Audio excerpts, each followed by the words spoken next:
Hello, hello, and welcome to the Friend Leigh Show. I am your host and friend, Leigh. Okay, so let's get a couple of housekeeping things out of the way. One, yes, I will be wearing this scarf probably until March. I had somebody message me and was like, "Do you ever take that scarf off?" And I was like, "In the winter, no, I do not." So, my father-in-law and stepmother-in-law bought this for me for Christmas, I think maybe 2 years ago, and every winter now I just wear it with everything all day long. So, the other thing is I think I've been forgetting to do this disclaimer, so I definitely have to do it at the beginning of the show because otherwise I will forget. I am not a healthcare professional in any way. I am simply your friend, and the rest of the people that are inside of the comments that are going to be a part of the show are also just your friends. And so, whatever you hear on this show, if you think it is sounding like I'm diagnosing you or I'm giving you treatment or whatever the case may be, know that I am not. And this is totally meant as education and entertainment.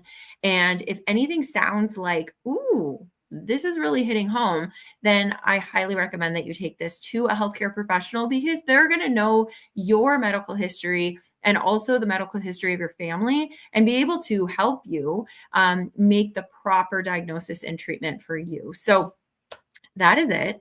It is a brand new month. I cannot believe we were at December. It is the end of the year.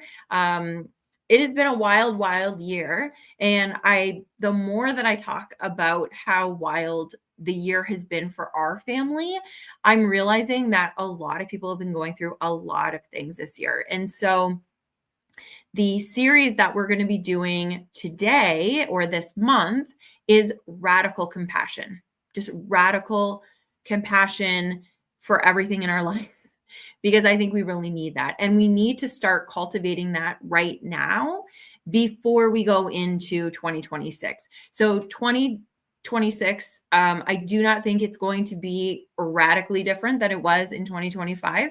If you guys remember, a lot of people in 2024, when it was coming to the new year, they were saying, I hope 2025 is my year. And if it was your year, then congratulations. Please put it in the comments. Let us know. Let's celebrate with you. That is amazing. But a lot of us went into 2025 hoping that 2024 was going to be put to bed and we were going to have this beautiful new year arise. And a lot of people have told me that I'm not alone in 2025 being a very difficult, challenging year. And so I am not going to anticipate or expect that 2026 will be any different.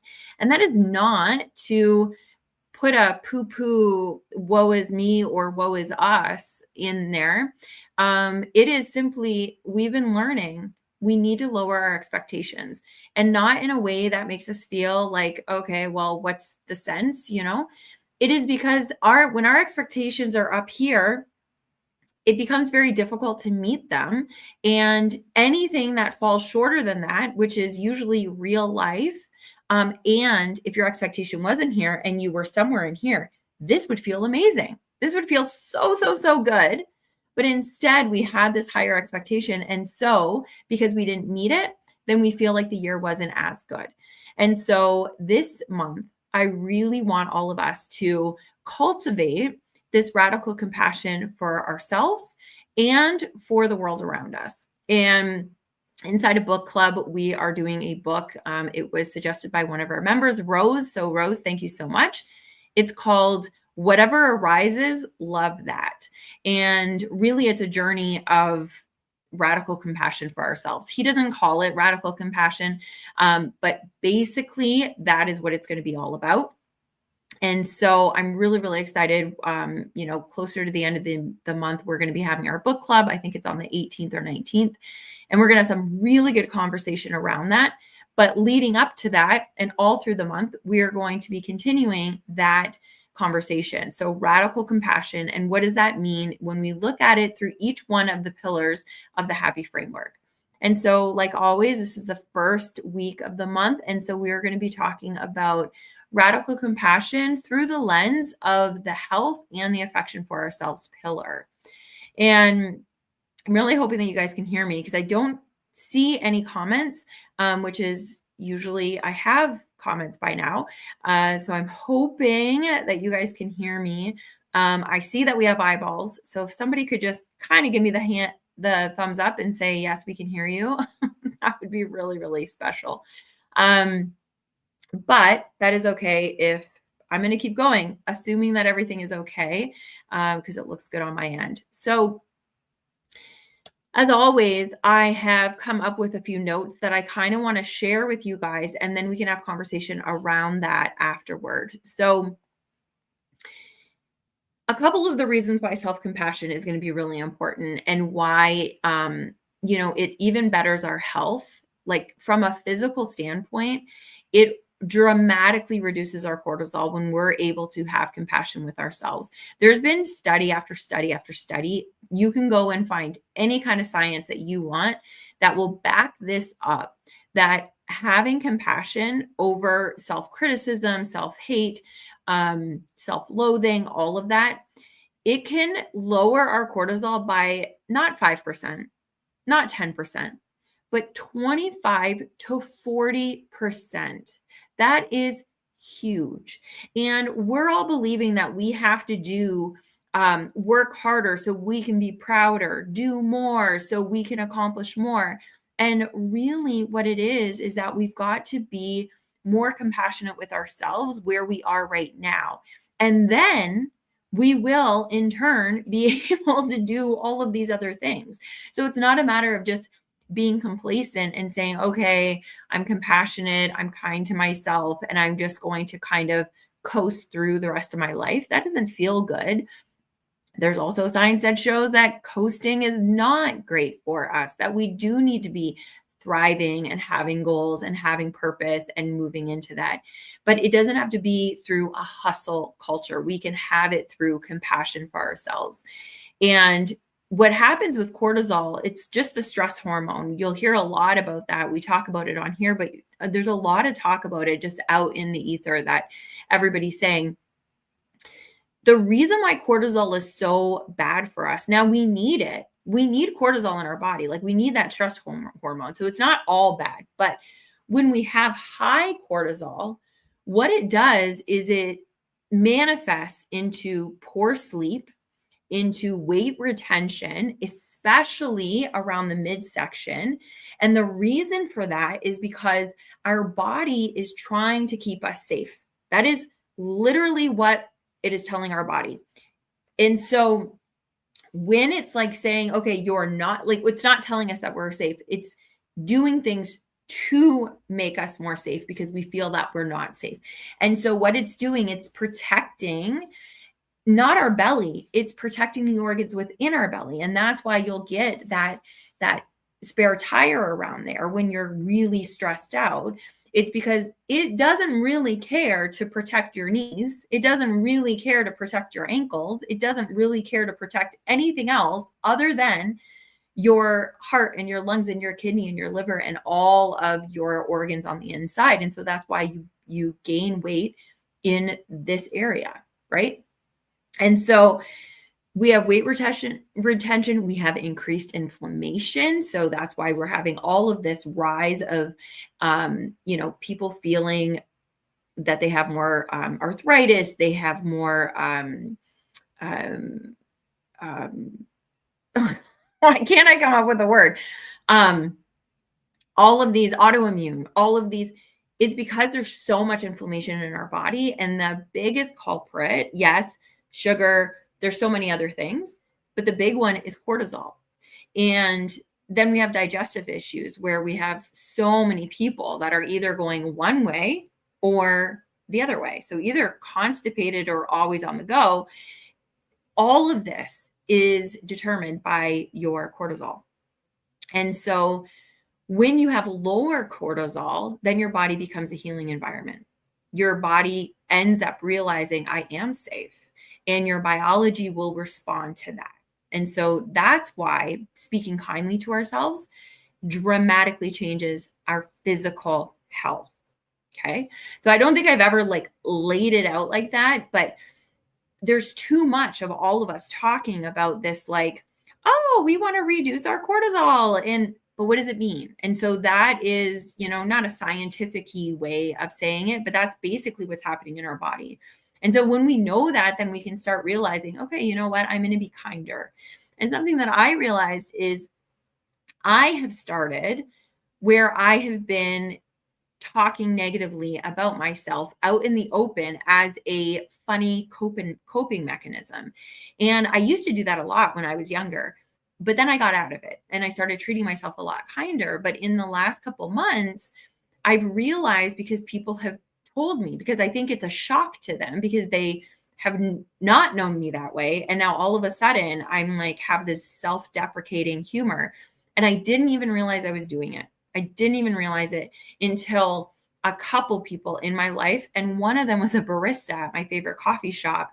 And he was like, oh, no, we're not going to talk like that. And I was like, what did I say? I had no clue. And so it happens to all of us that we fall into this kind of way. And because it's more accepted, right? It's more accepted inside of society, which is really sad.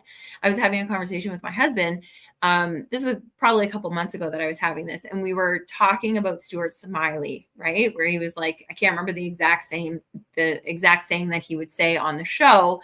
But it was something like, he would look in the mirror. It was on Saturday Night Live, and he would look in the mirror and he would say something like, I'm I don't know, I'm good looking, I'm smart, and gosh darn it, people like me, right?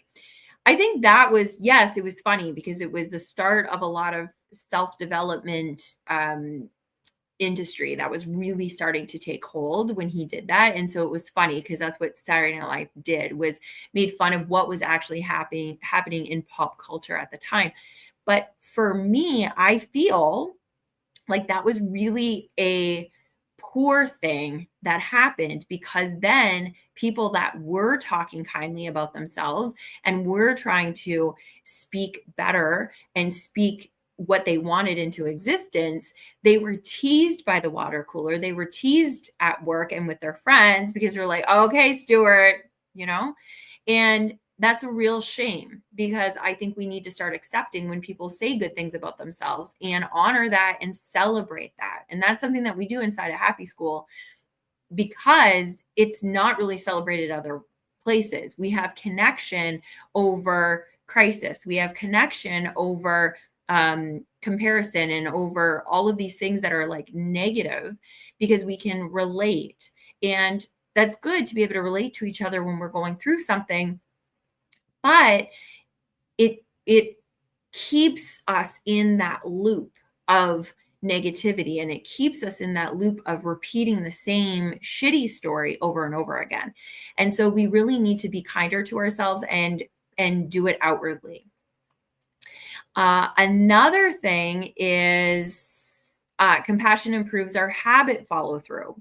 So when we are trying to develop a habit, and we have kind of known that, we've been told or we've been treated like, when we don't do something right, then there's self-judgment or there's judgment from other people. And so we take that and we start doing this self-judgment. Well, when we start, treating us shitty about like, oh, you did it again, you can't keep this habit, and you start judging yourself based on your ability to do this habit, then we start avoiding it. Then we start quitting it. We don't even want to show up for this thing. And the truth of the matter is that habits are hard to start, because we're having to break this thing inside of our body that it likes consistency. It likes what it already knows, even if what it already knows is not helping you. Eating junk food at night is not helping you, but it's comfortable. And so that, to change that, is to go into a space that is not quote unquote safe, right? It's healthy, but it's not safe because we don't know it. It's unknown. And so our body is going to fight tooth and nail to go back to that comfort, even if it is not good for us. Drinking, whatever it is, it wants to go back to that comfort zone. And so habits are really hard to break because you got to get past that piece of it where you are going to have that sloppy beginning and you've got to get past it. So if we can have self-compassion while we're quote unquote messing up, but really instead of messing up, you're actually just building the habit. That's part of it, is going back and then gently guiding yourself back to where you want to be. That's where the compassion comes in. And so we need to start doing that. And we are significantly more likely to get back on track when we use self-compassion, as opposed to shame and pressure and self-criticism and self-judgment. And the nervous system. So what we were talking about is that the nervous system has to feel safe to change. Okay. It has to. If you are in a constant fight or flight or freeze or fawn, if you're in any of that your nervous system does not feel safe, it is not going to change. And so your body actually enters 3 different states. And so that's the polyvagal. I don't know if you guys have ever heard of that, the polyvagal theory. But the body cannot create lasting healthy habits until they go from number 2 to number 3. And what that is first you need to have safety. Okay. So that's where you're open and curious and compassionate, and you start, and I'm not a professional again on this. So if you have a better definition of this, totally fine. Correct me in the comments. But so the body can't create lasting changes if you are in, not going from 2 to 3, if you are in number 2 or number 3. So number 1, and the only place that change can happen is if you are safe. And that is going to allow you to be open and curious and compassionate. But if you are in stress, which that's what we've been talking about, we are in this sympathetic nervous system where we are frantic, we're pushing, we're self-critical, and that is usually the place that we are in that beginning messy part of the habit formation. And it's just the way that we've been kind of raised, really. And that part you cannot change because you are always going to go back to that safety. And so the safety is not in the new habit. The safety is in where you've always been. And then the other part, the other state that you can be in, and I get in that place a lot. That's kind of one of my go-tos, is shut down. And so this looks like getting numb, getting tired, or just checking out completely. And if you are in that mode, if you're in that state, you're not going to be able to make change. So those last 2, you will not be able to make change, long-lasting, concrete change. You can white knuckle it through, but you will not be able to make lasting change. And so when it comes to our health habits, we're not going to be able to create those.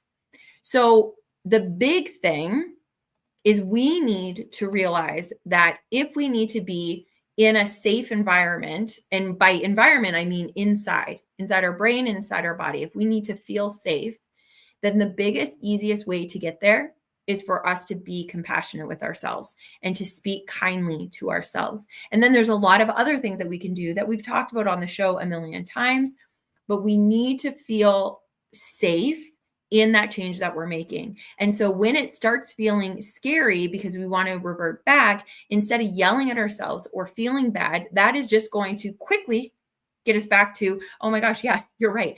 I am totally out of safety because now I've made this little setback and now I'm getting yelled at by yourself. You're getting all of this like tension. And so now you'll stay there because you have now proven to yourself that it's not safe to go out here. And so if we can remind ourselves that, yeah, okay, you're just going back because you want to be safe, but you know what? It is safe out here. We're going to feel good when we make this change. We're going to feel happy. And that's why thinking about why you want to make this change is one of the number 1 things that you need to do. You need to have that why, because that why is never, well, I want to make this health change because I really think it's going to bring me a lot of anxiety. right? Oh, if I start working out, I really think I'm going to feel frantic all the time. I think that's gonna no. I'm gonna feel peaceful. I'm gonna feel energized. I'm gonna feel more loving. I'm gonna feel more fill in the blank, whatever it is. Whenever we have a habit that we want to change, it's because it is going to have a much softer, happier feeling on the outside of it. And so instead of focusing on this change that we want to make, if you focus on this feeling that you want to feel, then now your body is going to want to get to this feeling because this feels good. It's going to keep reverting back to the old habit, but you can kind of gently, compassionately remind it of where it wants to go. This is going to feel happy or safe or peaceful once we get there. We just got to get through this bumpy little road right now. And speaking to ourselves in that way makes it a lot easier. And I'm going to tell you, I fall into it. One of my worst habits is sugar. It's really, really, Mike and I have been talking about this for I don't know how long. And we were just at his mom's wedding in Mexico. And there was a lady across the table that I've never met before, but it was so cool because she was like, I really miss your podcast because Mike and I used to do a podcast. She's not a friend of mine on Facebook. So she had no idea that I had this podcast. But Mike and I used to do a podcast together called First Aid Pod. And she says, I love how much you guys talked about sugar and kicking the sugar addiction and trying to, and then falling and then coming back and all of that. She's like, I could relate to it so much. I wish that you would bring it back. And that is my thing because I don't get compassionate with myself. And this month, that's another reason why I wanted radical compassion as the theme because I need it. Because this month is going to be the month that I will either gain 20 pounds or set myself up for a really healthy 2026.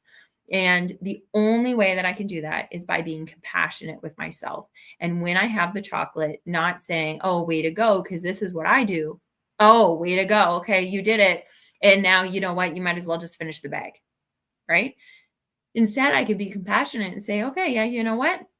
You fell back, but that's okay. That's okay. Did you enjoy it? All right. Now let's just get to the point where we're not eating 17 pieces of chocolate. Let's get to the point where we can have just a piece or two, really enjoy it, and then move on with our day. We can get there. It's going to be hard, but we can do it. And you can also speak even kinder to yourself and not tell yourself that it's going to be hard because that makes another mountain. But for me, I like being honest with myself. It is going to be hard, but we're going to get through this. You do hard things. And that's another reason why I think I've told you guys this before. I do the cold showers in the morning, just at the end.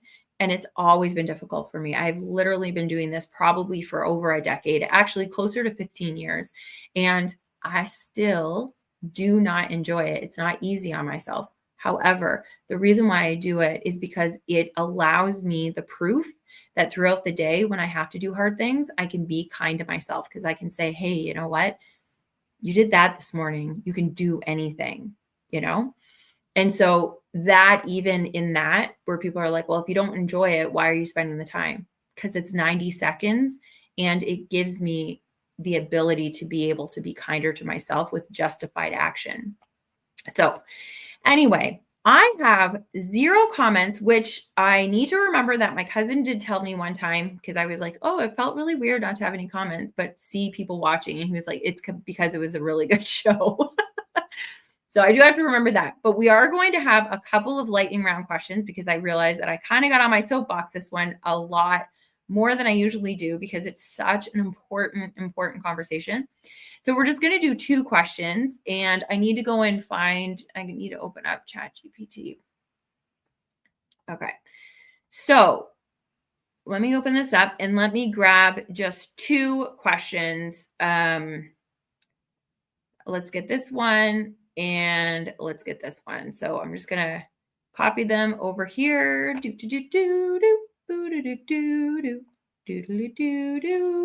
put them in here. So this is number 1 and this is number 2. Okay. So let me take this one. I should have had this prepared for you guys, but that's okay. So number one question is, what version, ooh, this is a good one. Thanks, ChatGPT. What version of you needs the most compassion? Is it 7-year-old you, teenage you, or current you, and why? Okay, that's a good one.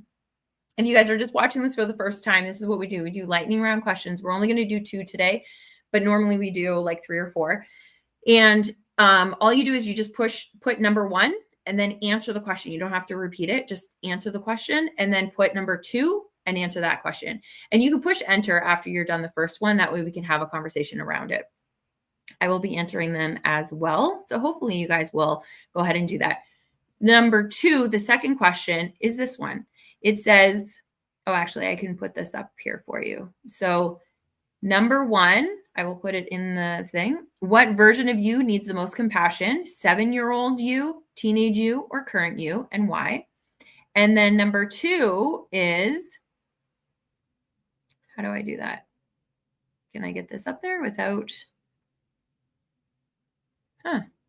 maybe I can't. Okay, there we go. And the second one is, what's one thing your body has been whispering that you've been ignoring? Okay. These are good. These are really good. So I'm going to go ahead and answer just in case you guys don't answer, but I'm hoping that somebody will down there. But number 1, what version of you needs the most compassion? 7-year-old you, teenage you, or current you? And for me, it is pretty easy. It's not easy because I don't know. Does 7-year-old me really need compassion? Maybe that's why current me is having so many struggles with the current situation, maybe.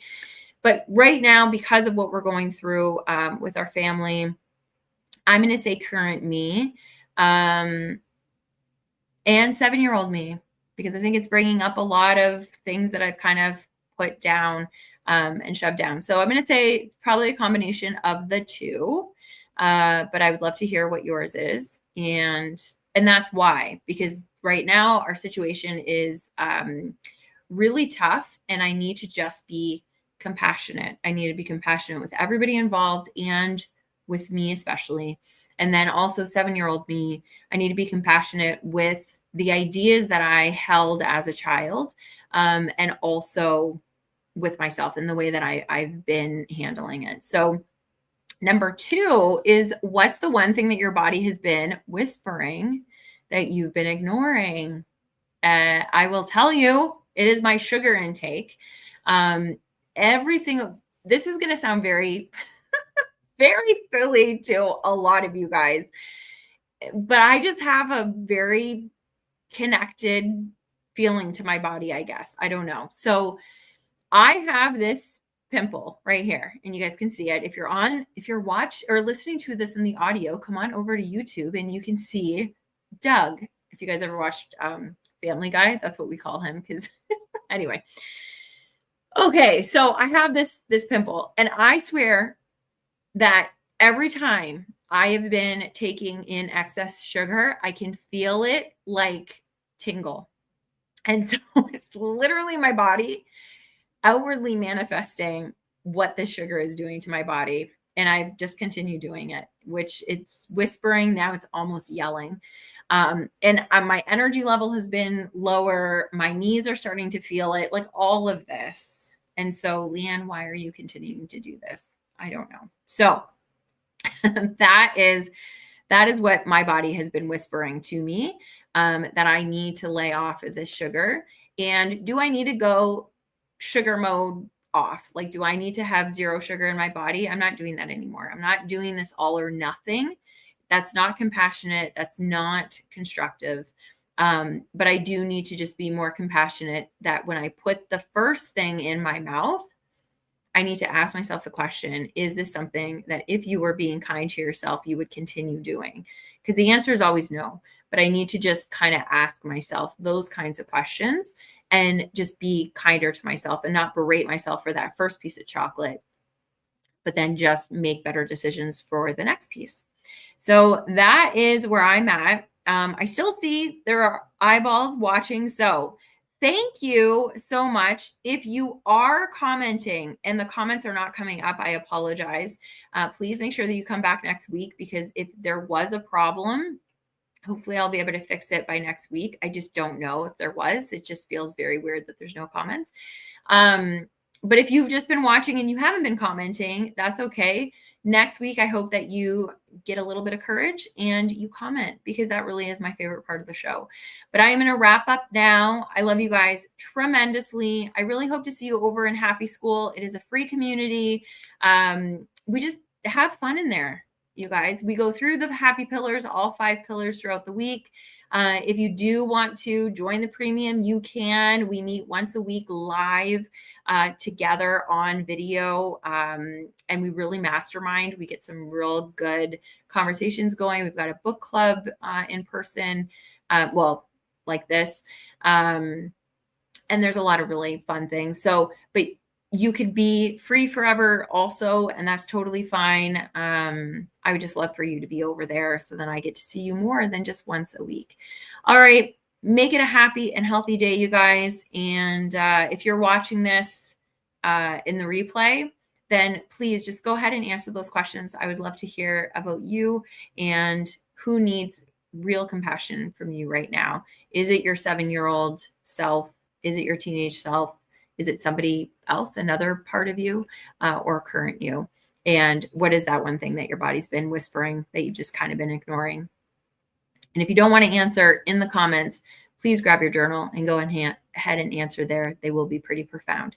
I love you so much, and I will see you next week, Wednesday at 7:30 Eastern, 6:30 Central, or whatever the equivalent is for you. Bye.